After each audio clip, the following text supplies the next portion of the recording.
Welcome to the Upstate Talks podcast, where we talk about issues and topics important to you and your family. I'm your host, Bill Montgomery, and today we have a topic that's near and dear to everyone's heart. So come on in and join the podcast.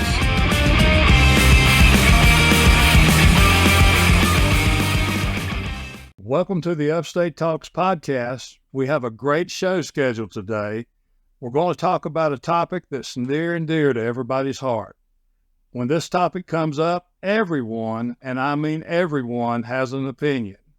So here to give us a peek behind the curtain into the subject of roads in South Carolina is State House Representative Josiah Magnuson. Josiah, welcome to the podcast. Thank you, Bill. It's an honor to be with you. We're glad to have you today. Josiah, there's a lot of people that may not know you, and there's a lot of newcomers to the area. Can you introduce yourself to them before we get into the podcast? Well, I'm happy to. Well, I've represented District 38, which is the top of Spartanburg County, since 2016, and very thankful for that.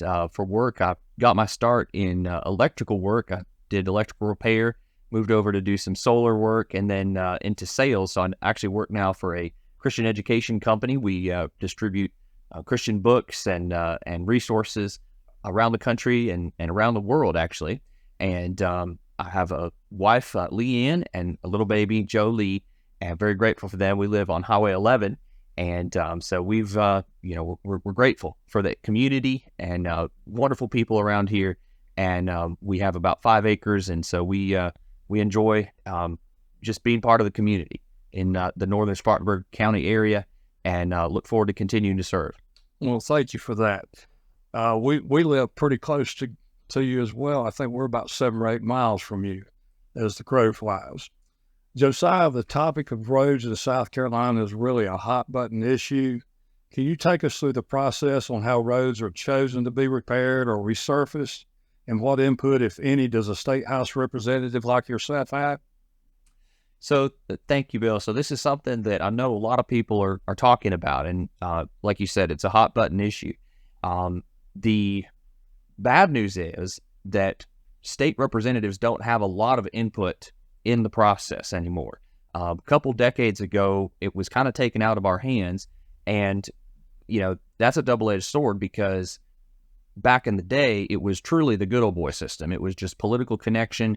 And if you had a big, a lot of power in the legislature, then if you were a big shot, then you got your road fixed. And if you didn't have power, then you didn't get your road fixed. Now, there have been quite a few reforms to the DOT. There's more needed, but there's been some good reforms. And one of those reforms has been to create more of a scientific formula as far as what roads get fixed and what, gets focused on. And so they have, I think, about 18 or so different points to determine what are the next ones on the agenda for the state. So things like the number of accidents that have happened, the traffic safety, the number of cars that drive on a road, if there's economic development happening in the area and there needs to be widening of a road, all of those different things play into it. And so I can't wave a magic wand. I wish I could. I wish I could make all the roads smooth again and make everything better. And we wish you could too. Yes, sir. But, what I have to do is, just like anything else, I've got to work with people and try to leverage my influence as a representative. There's only one tiny sliver of money that I directly control, and that is what we call the set-aside money, which is with the County Transportation Commission. The County Transportation Commission is not the state. It's affiliated with Spartanburg County, but the state sends money to the County Transportation Commission, CTC. And so I get a little bit of money to work with other legislators to try to get projects done. And so that you're able to kind of create some matching funds and different things. About $66,000 a year is what I get. Like I say, it's just a sliver of the money. Keep in mind that it costs $1 million to repave a mile of road. Right. So $66,000 is not very much. That's not even 10%. No, sir. So but you can work in some creative ways if you're willing to to talk to other legislators and to local businesses and different people like that, the municipalities. So those are things that I've done. I've gotten a number of different roads in District 38 worked on by communicating with the CTC and with some other local folks.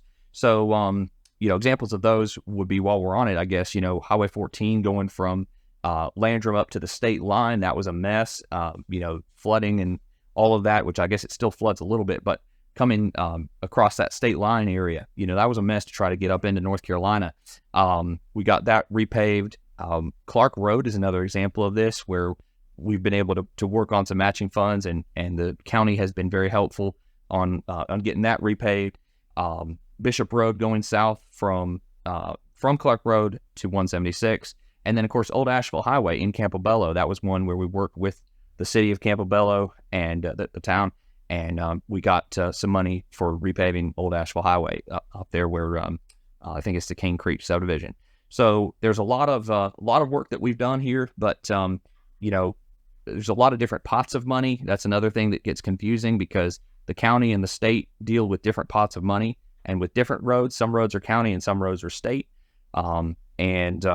But in general, the moral of the story is the roads that need it the most tend to get the money. That wasn't always the case, but now at least I think we're turning in a better direction with how we address road funding in South Carolina. Well, I guess in that vein, us as citizens, we look at roads and see that they need to be repaired, but maybe the road we're talking about is not as bad as some in another area. So that money's going to those.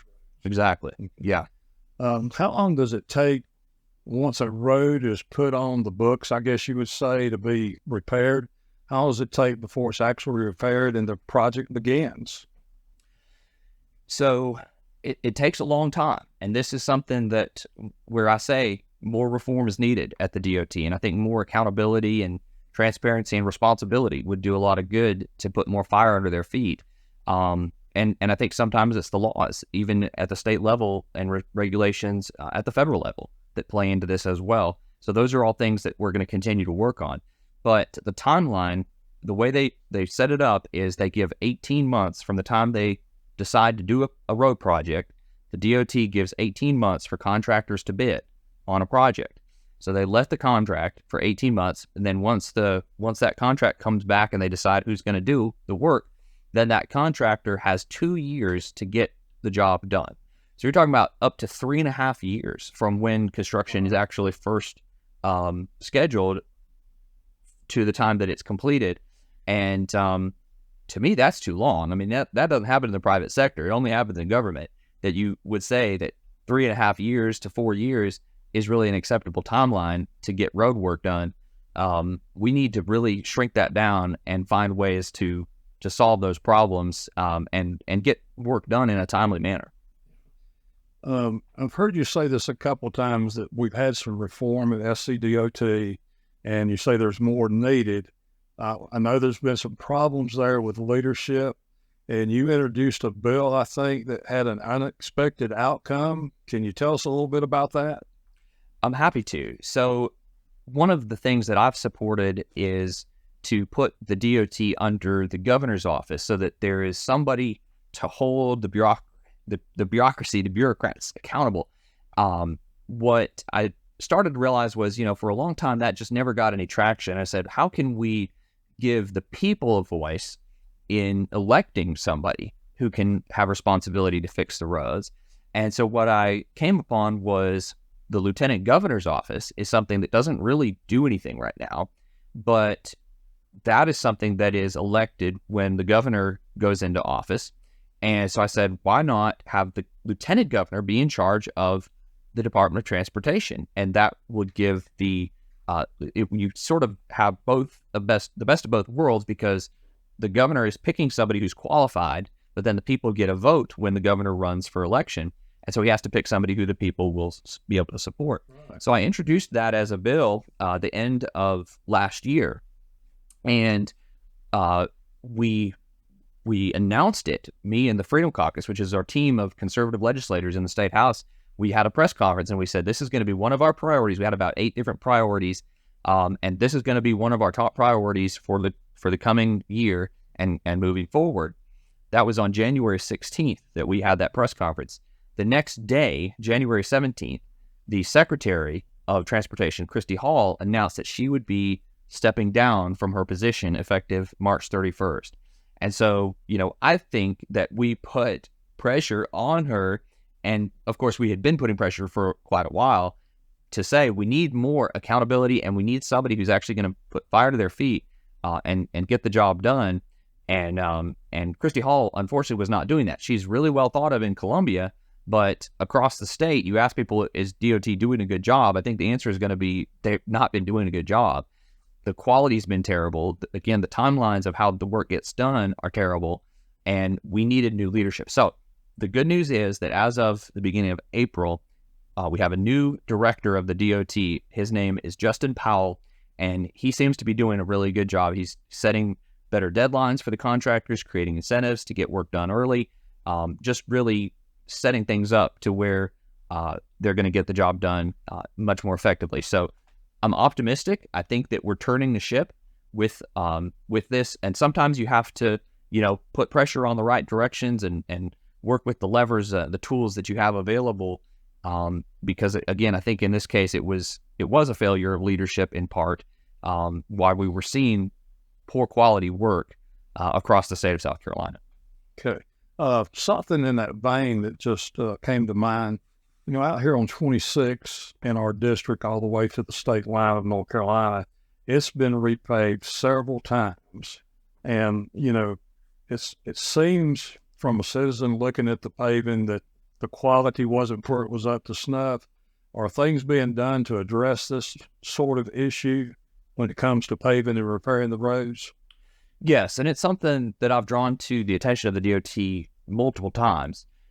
They are working to get better technology on how they do the repaving. But part of the problem, from what they tell me, is that, and on this one I have no reason to disbelieve them, part of it is the workers that actually do the work are not doing a good enough job. And they don't have but about 3 or 4 contractors at any given time that even will bid on a project. And so part of what is needed here in order to have good roads for the future, 20, 30 years down the road, is that we'll have young adults trained to do good work in road construction. And we've got a lot of emphasis on manufacturing and the trades and things. Those are good things, and I support those. But I would like to also see more from our technical colleges and our career centers to educate young adults with those tools for whether it's hydraulics, whether it's diesel mechanics, whether it's asphalt and concrete certifications. All of these are important pieces for our infrastructure, and we need to make sure that we're keeping our infrastructure strong for the coming decades as well. Exactly. That's great. One thing that people probably, we know there's a gas tax that goes toward roads, but how is all the money raised for road repairs in Spartanburg County, District 38 specifically, and the state for that fact, and how is the money distributed?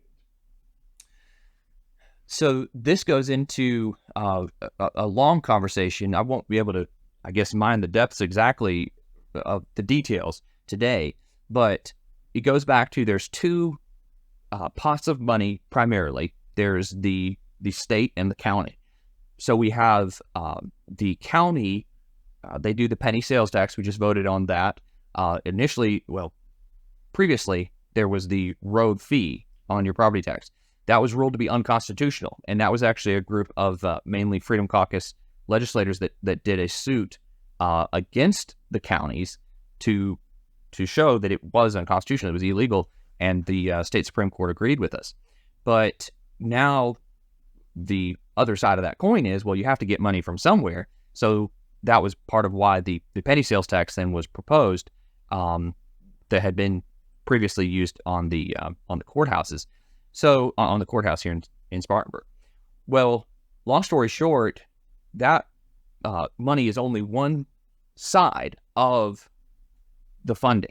that county level funding would fund the county roads.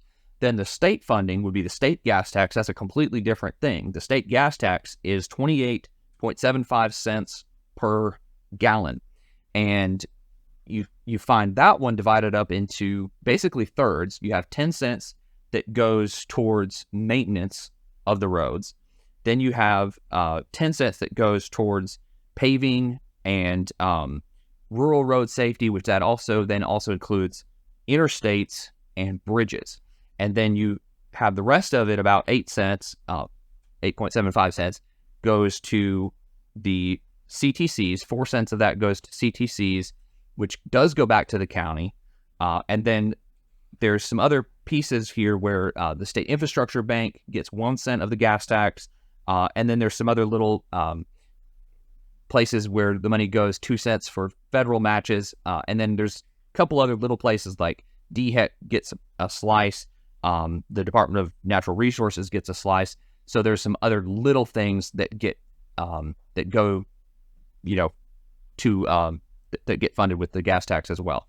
But basically, the two main things that get funded are the maintenance of existing roads and then repaving of roads.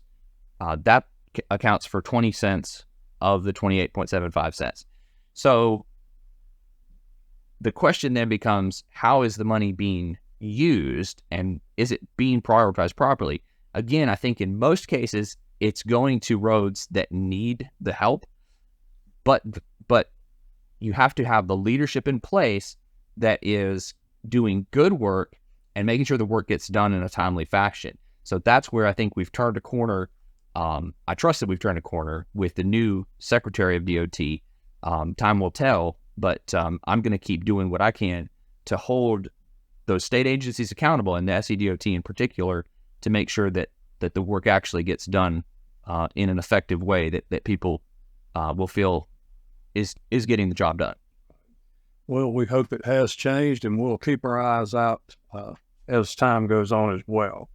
As luck would have it, the day that we're doing this podcast, they have started doing what they call milling and hot paving patches on Foster Road here that goes by the front of our house. So as luck would have it, the guys are actually out here working today. Are there any projects on the books that you can tell us about that's slated to be taking place soon or in the near future? Sure, I'm happy to. And, it's funny because the work here on Foster Road, I actually didn't even know was going to happen. I wish I could take credit for it, but it's an example of where legislators don't directly, control the process.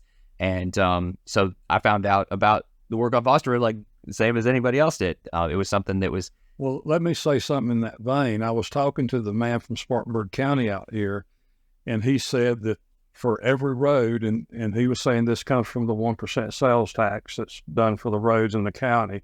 He said they're given a specific amount of money, is the way he told it to me, for a road, and they map out how much material they can do to fix patches and repair that road. And he said when they reach the end of it, they have to stop. So I thought that was kind of interesting, knowing that takes place and what we're talking about today. Mm-hmm.